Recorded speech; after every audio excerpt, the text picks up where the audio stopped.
आज काफी दिन बाद आए यहाँ हिसार प्रद्युमन जोशीला जी के पास।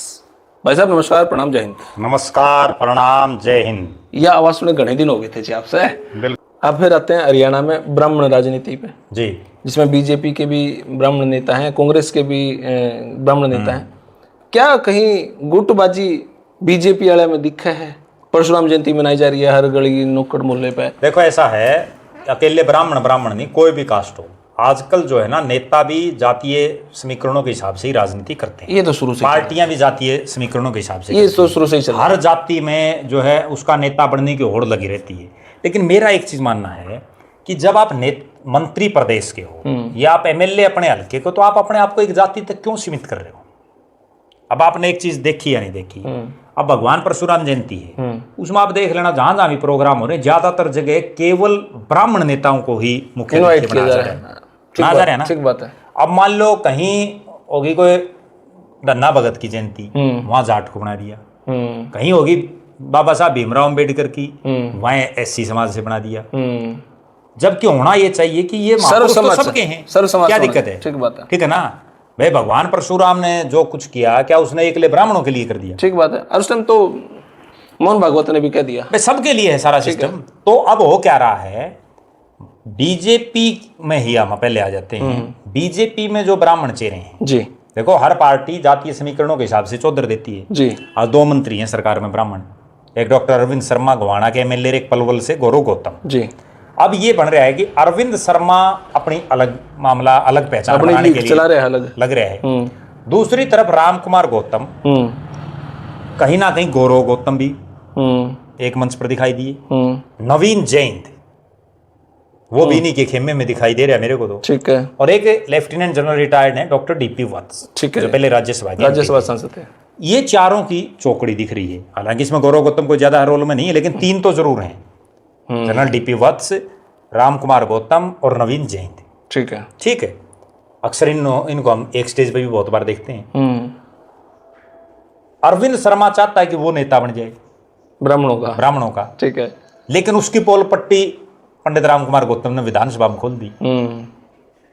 ठीक है ना, 3 बार का एक एमएलए, इतने गंभीर आरोप उस पर लगा रहा है। ठीक है। दूसरी तरफ अरविंद शर्मा ने राम कुमार गौतम की पोल पट्टी खोल दी। उसने तो ऐसे शब्दों का यूज कर दिया कि जो करने ही नहीं चाहिए थे। पढ़े लिखे आदमी ने शोभे, पढ़ा लिखा क्या ना, पढ़े कौन करे इस तरह? गांव में जो बेचारे जो खेती बाड़ी जो कुछ नहीं करते, जो ताश खेल, वो ही कौन करे हैं?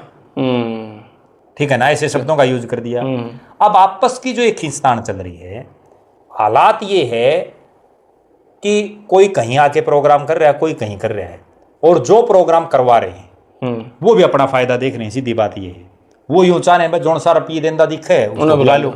रपिये कौन देगा? रपिये वो देगा, घर तो कोई देने तरह घर तो कोई, ठीक है, 21,000 दे दी, 51,000 दे दी, लाख रुपये दी। ठीक बात है। किसी का घना ठाडा ब्यों तो 2 लाख दे देगा भाई, किसी मंत्री ने बुला लिया, किसी एमएलए ने बुला लिया। ठीक है। अब बहुत जगह ऐसे है, अब जैसे हिसार में कार्यक्रम हुआ, अरविंद शर्मा को बुला लिया जी। उसी ब्राह्मण धर्मशाला में लेफ्टिनेंट जनरल जो डीपी वत्स है, उनका एक बड़ा विशेष योगदान रहा। जिस प्रधान ने वो प्रोग्राम करवा रखा उसको बनवाने में भी उसका योगदान सर्वसम्मति से। और वो इनवाइट नहीं कराया अगले ने, और वो इनवाइट क्यों नहीं कराया? मन ने जो लग रहा है भाई, आज उस पर लेने देने की में है नहीं, क्योंकि वो पूर्व एमपी हो लिया। लेकिन ये समझना चाहिए, दूब और नेता की क्या पता कब बोड़ा हुआ है, क्या पता उसने गवर्नर लगाने किसी प्रदेश का, फिर क्या जाऊंगा, फिर बुला लेंगे। समस्या तो आड़े हो रही है ना। लोग मतलब बहुत एडवांस हैं, लेकिन नेता समझते हैं इन बातों को, कई बार मजबूरी हो जाती है उनकी।